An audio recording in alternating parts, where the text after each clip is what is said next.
Hello friends, welcome to my channel my dear brothers. Episode 24। Last episode में हमने देखा था कि ली गुस्से में शिष्या को मारने लगती है, पर डेविलोड बीच में आकर वार अपने ऊपर ले लेता है। जब वो दोबारा वार करने लगती है, हाउशी रोक देता है। फिर डेविलोड को मरा हुआ समझकर शिष्या सदमे से बेहोश हो जाती है। अब आगे शिष्या को होश आता है, उसे सब याद आता है। वो अपने भाई के कमरे की तरफ भागती है और हिस्पी से डेविलोड के बारे में पूछती है। हिस्पी कुछ नहीं बोलता। शिष्या अंदर चली जाती है और वहाँ डेविलोड बेहोश होता है। वो उठाती है, डेविलोड उठता नहीं है और डेविलोड के ना उठने पर वो कहती है, तुम हमेशा मजाक करते रहते हो, अब मैं तुम पर ट्रस्ट नहीं कर, तुम ठीक हो? अगर तुम नहीं उठोगे तो मैं तुम्हें भाई नहीं कहूंगी। फिर रोने लगती है और उससे प्रॉमिस करती है कि वो कभी भी गुस्सा नहीं करेगी और कभी उससे लड़ाई नहीं करेगी, हमेशा उसकी बात मानेगी। और रोते हुए शिष्या बोलती है कि तुम पहले भी मुझे छोड़कर चले गए थे, अब दोबारा मत जाओ। तभी डेविलोड उठता है और पूछता है कि तुम क्या कह रही हो, मैं कब तुम्हें छोड़कर गया था? हाउशी वहाँ आ रहा होता है, इस पे उसे रोक देता है और हाउशी के हाथ से दवाई ले लेता है। हाउशी उससे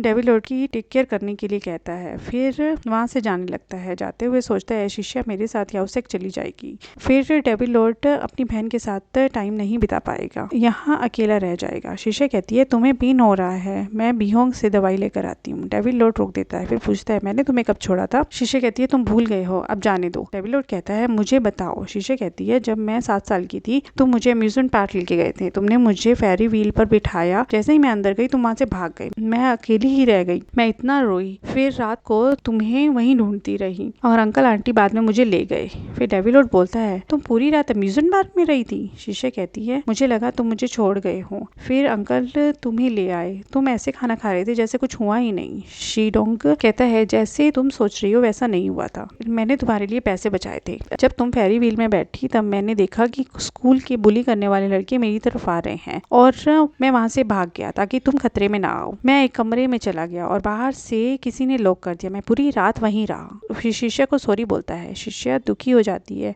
और मिसअंडरस्टैंडिंग पर रोने लगती है। डेविलोड उसे चुप कराता है। इधर क्यूली को दिखाया जाता है और तब उसकी दोनों पर्सनैलिटी बार बार चेंज हो रही थी। शिष्या और डेविलोड वहाँ आ जाते हैं। डेविलोड शिष्या को कहता है इसे पर्सनैलिटी डिसऑर्डर है, वो जब छोटी बच्ची थी तब उसके साथ बहुत बुरा हुआ था और ये उसका खुद को प्रोटेक्ट करने का तरीका है। फिर वो डेविलोड को देखकर उसके पास आती है और जादू को तोड़कर बाहर आने के लिए कहती। क्यूली फिर से शिष्या पर वार करने लगती है। डेविलोड और शिष्या दोनों वहां से चले जाते हैं। फिर शिष्या डेविलोड को कहती है उसे लॉकअप में रखना सही नहीं है। डेविलोड कहता है मैं भी नहीं करना चाहता, पर अगर वो बाहर रहेगी तो किसी को हर्ट कर देगी। फिर शिष्या कहती है अगर मैं डेविल सेक में चली जाऊंगी तो वो ठीक हो सकती है। डेविलोड कहता है तुम हाउशी के साथ याओसेक में जाना चाहती हो। शिष्या कहती है तुम डेविल सेक को नहीं छोड़ सकती, मैं हाउशी को नहीं छोड़ सकती, मुझे हाउशी के बाद वापस जाना होगा ताकि तुम क्यूली का ध्यान रख सको। डेविल सेक कहता है ये ठीक है, तुम डेट पर जाओ और मैं यहाँ पेशेंट का ध्यान रखूं। शिष्या कहती है जब बहन की शादी हो जाती है तो उसे जाना पड़ता है। डेविलोड कहता है शादी नहीं, तुम सिर्फ उसे डेट कर रही हो। शिष्या कहती है फिर तुम मुझे उसके साथ कैसे जाने दोगे? डेविलोड वहां से चला जाता है। शिष्या उसके पीछे उसे मनाने जाती है। इधर क्यूली से मिलने मास्टर और बिहोंग आते हैं। मास्टर उसे ये कहकर बुलाते हैं। क्यूली कहती है तुम मेरे पिता बनने के लायक नहीं हो और बिहोंग को कहती है तुम मेरे भाई बनने के, मैं तुम्हें मार दूंगी। मास्टर कहते हैं तुम मेरे साथ याओसेक में रहो, मैं तुम्हें ठीक कर दूंगा और जादू की दीवार को तोड़ने लगते हैं। क्यूली धमकी देती है अगर तुमने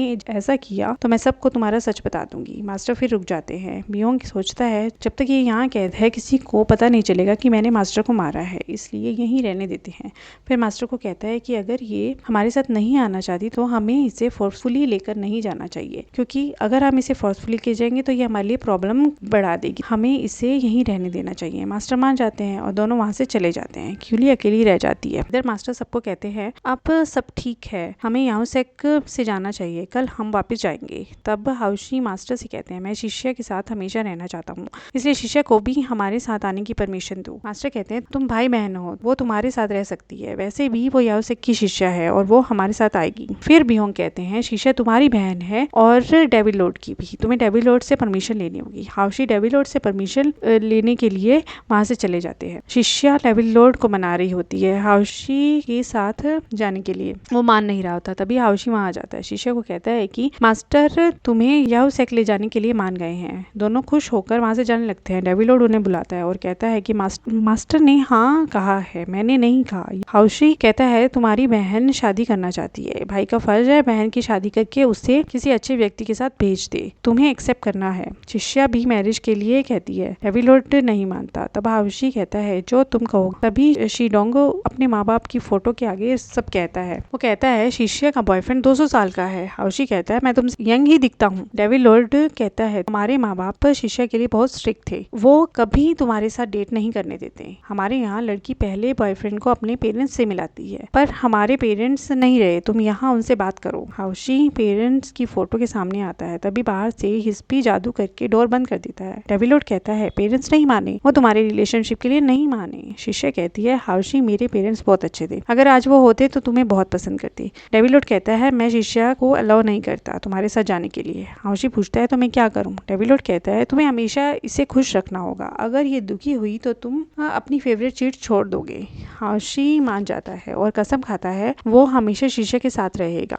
उसे कभी दुखी नहीं होने देगा। अगर उसने कसम तोड़ी तो वो कभी कॉटन कैंडी नहीं खाएगा। डेविड लॉर्ड कहता है तुम मजाक कर रहे हो, तुम कॉटन कैंडी को मेरी बहन से कंपेयर कर रहे हो, ये तुम कैसे कर सकते हो। हाउशी कहता है कॉटन कैंडी मेरे लिए बहुत इंपॉर्टेंट है। तब डेविड लॉर्ड शिष्य को कहता है देखा तुमने, ये तुम्हारे लायक नहीं है, ये क्या कह रहा है। फिर हाउशी को कहता है अगर तुमने इसे दुखी किया तो तुम हेड की पोजीशन छोड़ दोगे। हाउशी वैसा ही करता है। फिर शिष्य कहती है हम जाएं। डेविड लॉर्ड कहता है मैं अभी तक नहीं माना। फिर डेविड लॉर्ड शिष्य और हाउशी कैफे में आते हैं। हाउशी को टी सर्व करनी होती है और डेविड लॉर्ड को भाई कहकर बुलाना होता है। हाउशी वैसा ही करता है, पर डेविड लॉर्ड बहाने करने लगता है कि चाय बहुत गर्म है। तब शिष्य सारी चाय दिखाती है जो और कहती है ये सब हाउशी ने बनाई है। हाउशी डेविड लॉर्ड को भाई कहता है और डेविड लॉर्ड दोनों के लिए रूल बनाता है। पहला, तुम बॉयफ्रेंड मिलने के बाद भाई को नहीं भूलोगी, घर आती रहोगी। शिष्य हाँ करती है। दूसरा, अगर ये और मैं किसी बात पे ना माने तो तुम हमेशा मेरा साथ दोगी। शिष्य हाँ करती है। तीसरा, अगर ये तुम्हें कुछ कहे तो तुम इसे मार सकती हो और अगर ना मार पाए तो मैं मारूंगा। हाउशी सब मान जाता है और कहता है मैं कभी शिष्य के साथ बुरा व्यवहार नहीं करूंगा। तब डेविड लॉर्ड उसे एक रूल बुक देता है जो बहुत बड़ी होती है। शिष्य और हाउशी हैरान रह जाते हैं। फिर तीनों खाना खाने जाते और शिष्य टेस्टलेस होने की वजह से कुछ भी नहीं खा पा रही होती। फिर डेविड लॉर्ड उसे चिढ़ा चिढ़ा कर खाता है। हाउशी कहता है उसे टेस्ट नहीं आ रहा, तुम उसे चिढ़ा चिढ़ा के खा रहे हो। तब डेविड लॉर्ड कहता है दूसरों को खाते हुए देखने से और भी खुशी मिलती है। फिर हाउशी भी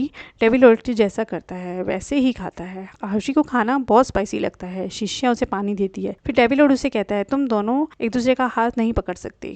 हाउशी कहता है हम बहुत बार पकड़ते हैं। फिर डेविड लॉर्ड कहता है तुम्हें ये सब नहीं करना। हाउशी कहता है मैं कभी शिष्य के साथ लाइन क्रॉस नहीं करूंगा, पर हम कॉटन कैंडी खा सकते हैं। डेविड लॉर्ड पूछता है कॉटन कैंडी क्या है। शिष्य कुछ बोलती है पर डेविड लॉर्ड उसे रोक देता है और हाउशी से पूछता है। तब हाउशी शिष्य को किस कर देता है और यहाँ हमारा एपिसोड ओवर हो जाता है। Thank you for watching.